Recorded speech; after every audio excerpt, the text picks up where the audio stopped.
All right, Algebra 2. We made it through Units 1, 2, and 3, and now we are going to finish this semester off with Unit 4.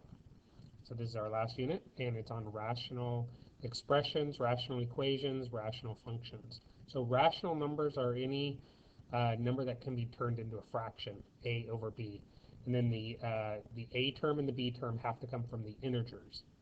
All right, so they have to be numbers that are, think of numbers on a number line, like -2, -3, 0, 1, 2, 3, that kind of thing. So the top number and the bottom number have to be one of those numbers. They can be positive or negative. The bottom number, the b value is the only number that's not allowed to be 0. But as long as the top number and the bottom number are from the integers, then it's a rational number. All right, so we're going to take that rational number concept and work it with rational expressions. Okay, so rational expressions are just expressions where we have x's or variables in the numerator or denominator or both. All right, so one thing that we have to be careful with is we're not ever allowed to divide by 0. So that's why when we define what a rational number is, the denominator is not allowed to be the number 0. So when we talk about rational expressions where there's variables involved, we have to make sure that the variable in the denominator never results in 0. Okay, so we don't want a denominator of 0. So when we do this, it's really easy. We just set the denominator equal to 0 and then solve for the variable x in most cases. All right, so we want to make sure that our denominators are factored, and then we set our factors equal to 0. So on number 1, we have x plus 27. That's a binomial. Okay, so make sure you remember what binomials are, trinomials, and monomials. Monomials are single terms without an addition or subtraction in between. All right, so x plus 27 is a binomial. And then on the bottom, x minus 2 is a binomial, and x plus 3 is a binomial. So we only look at the denominator for excluded values. So if we set x minus 2 equal to 0, solve it, we're going to get x equals 2. All right, because you have to add 2 over it. Likewise, if we take x plus 3 and set it equal to 0 and solve it, we're going to get x equals -3. So these are the two excluded values. So these two values would result in a 0 in the denominator. And you could check it really quick. Let's say we took positive 2. If we plug 2 in here and here, 2 minus 2 is 0, and then 2 plus 3 is 5, and 0 times 5 would get a 0. All right, so we would get 0 in the denominator, and we can't have that. And then the same thing would happen if we plug -3 in for both x's. We would get -5 times 0, and -5 times 0 is still 0. All right, so 2 and -3 are the excluded values to this problem. All right, so number 2, the denominator is already factored for us. So if we take 4x and set it equal to 0 and solve it, we're going to get x equals 0 because you just divide both sides by 4. 0 divided by 4 is 0. And then if we take x plus 5, set that equal to 0 and solve it, we're going to get x equals -5. So the two excluded values are 0 and -5. All right, number 3, we have two fractions. And so the first one has a 2x in the denominator. Since it has a variable, we would have to set that equal to 0 and solve it. We get x equals 0.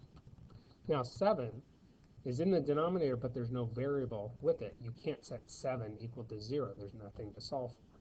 So that second fraction doesn't have an excluded value. Only the first one does. So we would say x can't be 0. All right, now when we simplify fractions, kind of use the same concept from junior high, elementary school, and simplifying fractions. So remember, a monomial is a single term where there's no addition or subtraction in between. All right, so when you have monomial terms, a monomial divided by a monomial, you can simplify those. They don't have to be the same, meaning as long as they have the same variables, you can simplify the x's, the coefficients can simplify. All right, so on this example, 3 over 12, we can simplify 3/12 because we can divide by 3. right? So the 3 cancels out and the 12 turns to a 4, right? So that's 1/4 right now. 3/12 is 1/4. Now the x to the 5th over x squared, since they have the same variable, we can subtract the exponents, right? And so we always bring the smaller to the bigger one to do the subtraction. And so 5 minus 2 is 3. So we get x to the 3rd on top. And so this is what it would simplify to. 1x to the 3rd over 4, or x to the 3rd over 4. Now when you have binomials involved, so binomials can only cancel out like binomials, meaning if you have a binomial on top and the exact same binomial in the denominator on the bottom, then you can cancel them out. If they're not exactly the same, then you can't cancel any parts of it out. It's either all or nothing. All right, so in this example, we have an x plus 3 on top, and then there's another x plus 3 on the bottom. Right, they're exactly the same, so you can cancel them out. Now what's left is an x minus 6 and an x plus 6. One has a minus, one has a plus. They look very similar, but they're not exactly the same. Since they're not exactly the same, you can't cancel parts of them out. All right, it's all or it's nothing. And you can't cancel parts of them out if they're not the same. All right, so x minus 6, I'm going to leave it in parentheses over x plus 6. All right, and that's as far as you can go. You can't cancel the x's out. You can't cancel the 6's out. That doesn't simplify any further than that. All right, so let's keep going. So now we're going to go ahead and give our excluded values and then simplify. So the first step, always make sure your numerators are factored and the denominators are factored. That's always going to be your first step. Factor first. All right, so on number 1, you can't factor any further, the top or the bottom. All right, now we get our excluded values again from the denominator. You have to get them before you try to cancel things out. So always get your excluded values first if they ask it. So here we can set the 4x equal to 0. And we can set the x plus 6 equal to 0. All right, so when we solve it, we're going to get x equals 0 and x equals negative 6. All right, now we want to go ahead and simplify. So let's see, I have an x plus 6 binomial, another one on the bottom. I can cancel those out. 10x to the 5th over 4x. Now, those are monomial terms because they're on the outside of the parentheses. So I can simplify those. So I can divide by 2. So that turns to a 5, and the 4 turns to a 2. X to the 5th over x, that's just going to turn into x to the 4th on top, and the x goes away. So it looks like what's left is 5x the 4th all over 2. All right, number 2. X minus 2 doesn't factor. X squared minus 4 does factor. So we do have to factor that. So that's going to factor into difference of squares, which is x plus 2, x minus 2. Our excluded values, again, come from the denominator, right? So set x plus 2 equal to 0, x minus 2 equal to 0. When you solve it, you're going to get negative 2 and positive 2. All right, now we have an x minus 2 on top. Again, if you put parentheses around it, it's a little easier to see it as a binomial. So x minus 2 on top, and there is another one on the bottom, so I can cancel them out. Now, because everything canceled off the top, I have to leave a 1 on top, right? And then I have an x plus 2 on the bottom. So my final answer is going to be 1 over x plus 2. All right, number 3. I can't factor the top any further or the bottom, so it's factored all the way. Now I'm going to set my denominators equal to 0. So I can set 2x equal to 0 and x minus 5 equal to 0. So when I solve it, I'm going to get 0 and positive 5. Now I want to try to simplify. The x plus 5 is not the same as x minus 5, so those are not going to cancel. But I do have the monomial terms in front, so I can simplify them. So negative 4 over 2, I can divide by 2. That's going to be negative 2 over 1.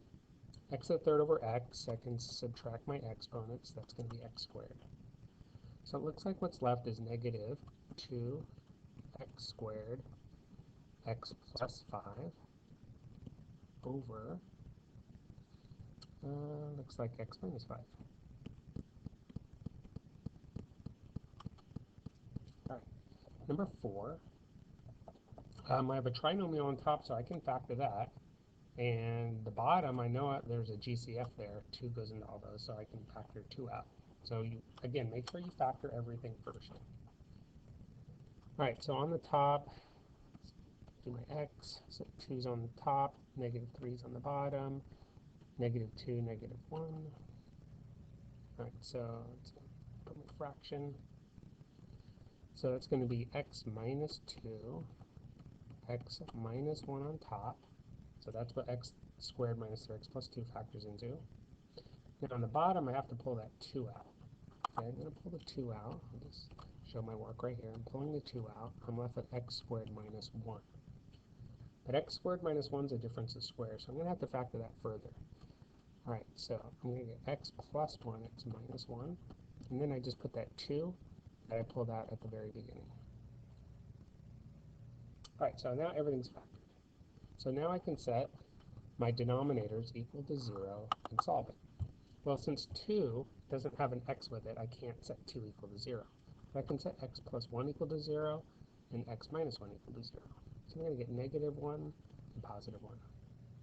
So now when I simplify, I have an x minus 1 on top and another one exactly, another x minus 1 on the bottom. So I can cancel those out. I have an x minus 2 on top, but I don't have an x minus 2 on the bottom, so I can't cancel anything out. So be careful, don't cancel the 2's out from the top and bottom, because that negative 2 on top belongs to the binomial, x minus 2. So on top I have x minus 2. On the bottom I have 2 parentheses x plus 1. All right, we want to leave our answers factored, so don't distribute the 2 back in, just leave it factored. All right, number 4. Again, we have a trinomial, so we want to factor using our x. Negative 14 and 5. Oh, it's at 7 and negative 2. All right, so I'll do my new fraction bar here. So x plus 7, x minus 2. On the bottom, I know I can pull a 3 out. There's a GCF there again. I can pull that 3 out, and I'm left with x squared minus 4. And then x squared minus 4 is a difference of squares, so I'm going to go further with that. So that's x plus 2x minus 2. And then just make sure you bring that 3 down. All right, everything's factored. All right, so now we want to get our excluded values. Again, the 3 on the bottom doesn't have an x next to it, so we can ignore it. The x plus 2, we have to set that equal to 0, along with the x minus 2. So we're going to get negative 2 and positive 2. All right, so now we're going to simplify. So I have an x minus 2 on top and another one on the bottom, so I can cancel those out. And that looks like it. So my final answer, x plus 7 over 3 times x plus 2. All right, now I want to show you a very common mistake a lot of people make, because one is they don't listen when I say the first step has to be to factor. You have to factor, okay? A lot of people that don't listen to that, they start doing this, all right? You can't cancel the x squares out, okay? One reason is because the x squared on top belongs to the trinomial, okay? X squared plus 5x minus 14, and you can't break up part of a trinomial, all right? Same with the bottom. That x squared belongs to the 3x squared minus 12, okay? It's part of a binomial. You can't break up part of a binomial. So don't start canceling things out, okay, that are parts of binomials or trinomials. You have to factor.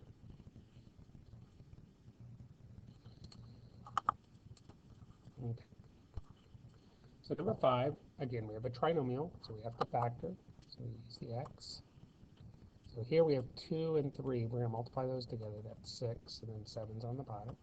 So two numbers that multiply to 6 but add to 7 are 6 and 1. Now, because we're leading off with a 2, we have to divide those by 2. Remember that. So, simplify your fractions. 6 over 2 will simplify to 3. And then 1 over 2 doesn't simplify. So the factor becomes x plus 3. And then that bottom number comes up, the bottoms up method. All right, so that 1/2 becomes 2x plus 1. All right, and then we have another trinomial on the bottom, right? So we'll use our x again. So 12 on top, 7's on the bottom. It's going to be 4 and 3. We don't divide by anything because we're leading off with a 1. Right, so everything's factored. Now we want to get our excluded values. So we set x plus 4 equal to 0 and x plus 3 equal to 0 and solve it. We're going to get negative 4, negative 3. Now we can cancel. All right, we have an x plus 3 on top, and there is one on the bottom I can cancel out, and that's going to be it. So what's left is 2x plus 1 over x plus 4. All right, and then our last one. Again, there's a trinomial, so we have to factor. We use our x. 36 on top, 20's on the bottom. It's going to be 18 and 2. We don't divide because we're leading off with a 1. All right, so it's going to be x plus 18, x plus 2. On the bottom, I know there's a GCF I can pull out, which is x, because they both have x's. So I know I'm going to factor an x out. I'm left with x squared minus 4. But x squared minus 4 is a difference of squares, so that's going to factor. Don't forget to bring that x down. All right. So now we'll go ahead and give our excluded values. So x in front is a variable, so we have to set that equal to 0, x plus 2, and x minus 2. So when we solve those, we're going to get 0, negative 2, and positive 2. And now we'll go ahead and simplify. I have an x plus 2 on top and bottom, and that's as far as I can go. That's the only thing that's the same. So x plus 18 on top over x parentheses x minus 2. Again, leave our answers factored. Don't multiply back through. All right, and that is it.